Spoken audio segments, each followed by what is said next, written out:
Hello बच्चों। अब हम कुछ महत्वपूर्ण सवाल यहाँ पर आपको बताएंगे। जैसे अब आपको प्रश्न दे दिया जाएगा और आपको बोला जाएगा इन्हें विलोपन या प्रतिस्थापन से हल करो, तो आपको उन्हें विलोपन या प्रतिस्थापन से हल करना पड़ेगा। अगर एग्जाम में एक समीकरण दे दे, दो समीकरण दे दे आपको और बोले हल करो, तो वो आपकी मर्जी है, आप विलोपन से हल करो या प्रतिस्थापन से हल करो।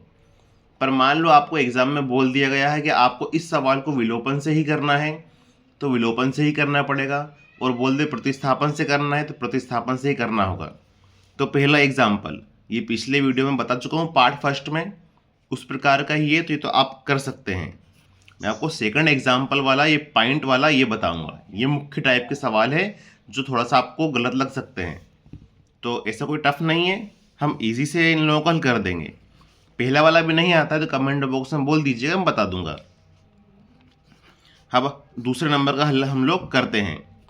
सबसे पहले वही लिखना है आपको दिया है, सवाल लिख लीजिए 0.2x प्लस 0.3y बराबर 1.3, और एक समीकरण दिया क्या दिया है 0.4x प्लस 0.5y बराबर में 2.3।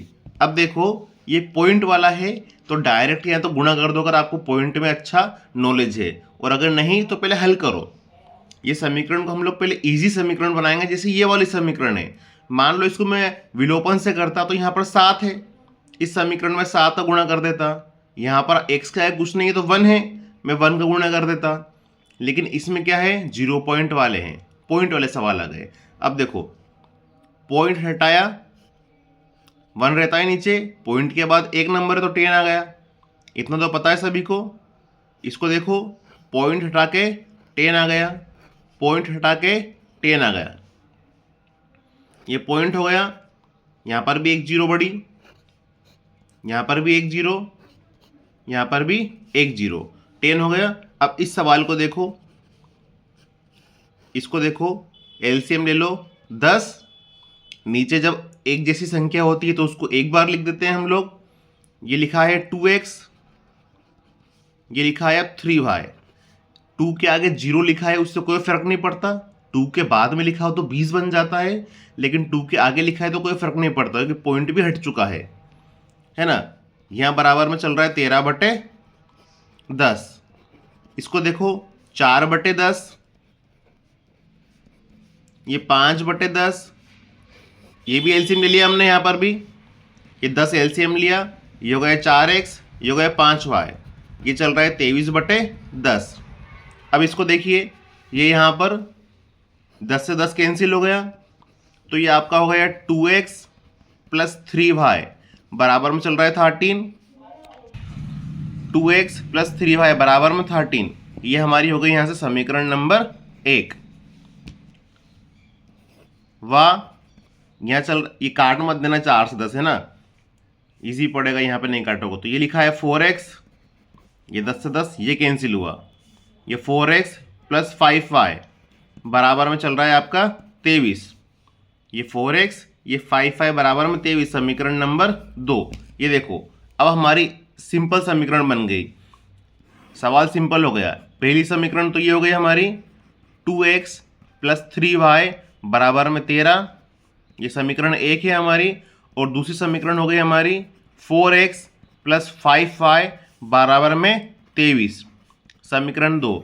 अब इसको आप विलोपन से करो या प्रतिस्थापन से करो कोई फर्क नहीं पड़ता, आपको पुराने टाइप के सवाल की समीकरण बन गई। तो इसके बाद आप जब इसको हल करोगे तो आपके इजीली उत्तर मिल जाएंगे।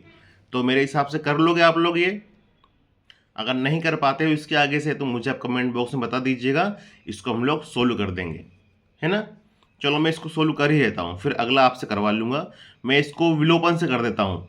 अब ये देखो विलोपन में भी क्या है, हमारा मेन टारगेट होता है इन दोनों को एक जैसा बनाना। यहाँ 4 लिखा है या 2 लिखा है तो इसमें डायरेक्ट मैं 2 का गुणा कर दूंगा समीकरण 1 में, इसमें 1 का करूंगा तो भी समीकरण ये बराबर बन जाएगी।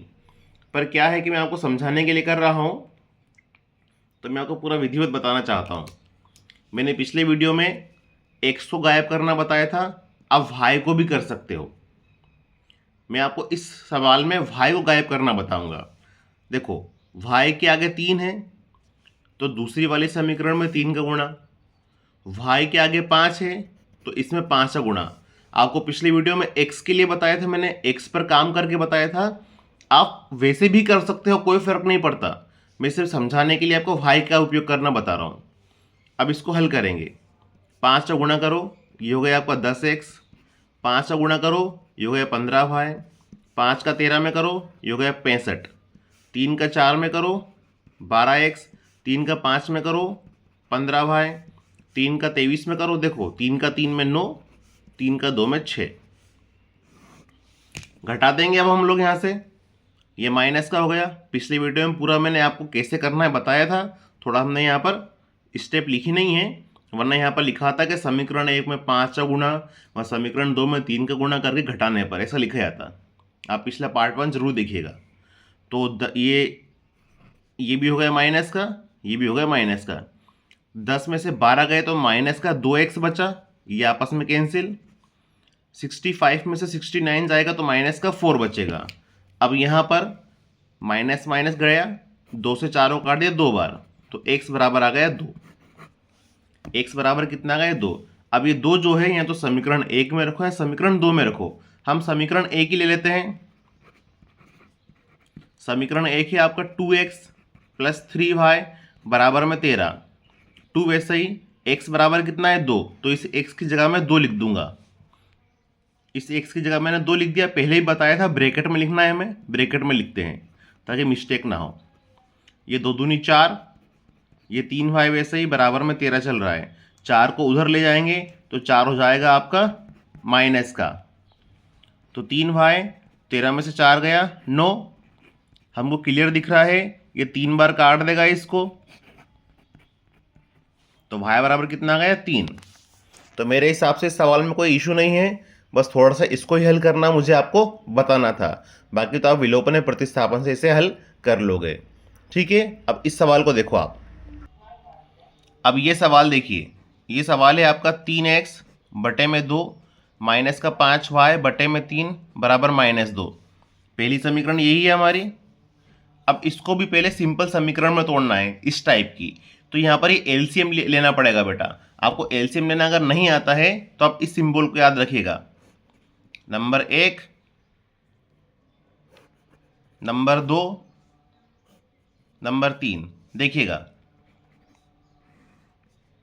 बराबर का -2 चल रहा है। ये नंबर 1, देखिए यहाँ से नंबर 1 2 का 3 में गुणा 6, फिर यहाँ से यहाँ ये इधर नंबर 2 3 का 3x में 9x। अब ये फॉर्मूले का माइनस लगा दिया। ये नंबर 3 2 का 5 में 10।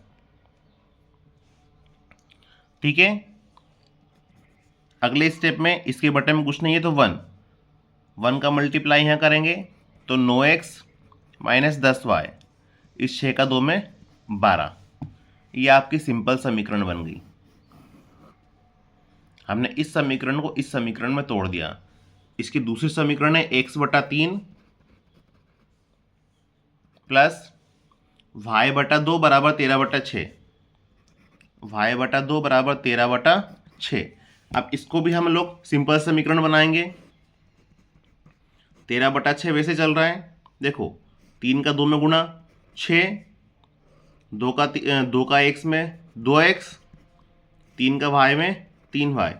ये 6 से 6 कैंसिल, गुणा करने की जरूरत ही नहीं है तो ये हो गया आपका 2x प्लस 3y बराबर 13।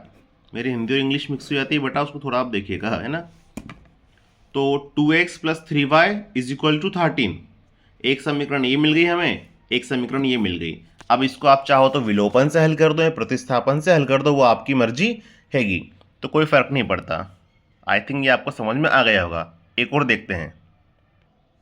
देखिएगा बेटा, ये रूट वाला सवाल, ये रूट में गुणा करने में भी आप लोगों को दिक्कतें आती हैं, बहुत इजी चीज़ें हैं।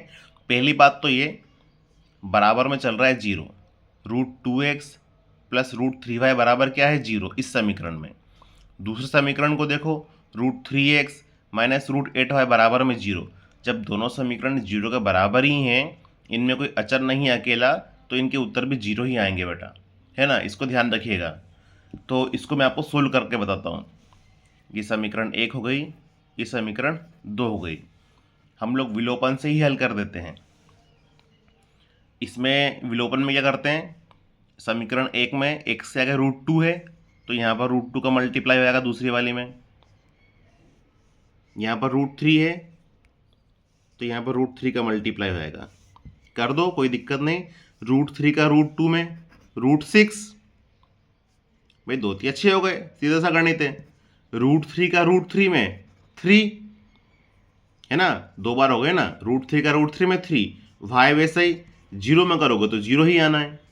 √2 का √3 में 6, x वैसे ही।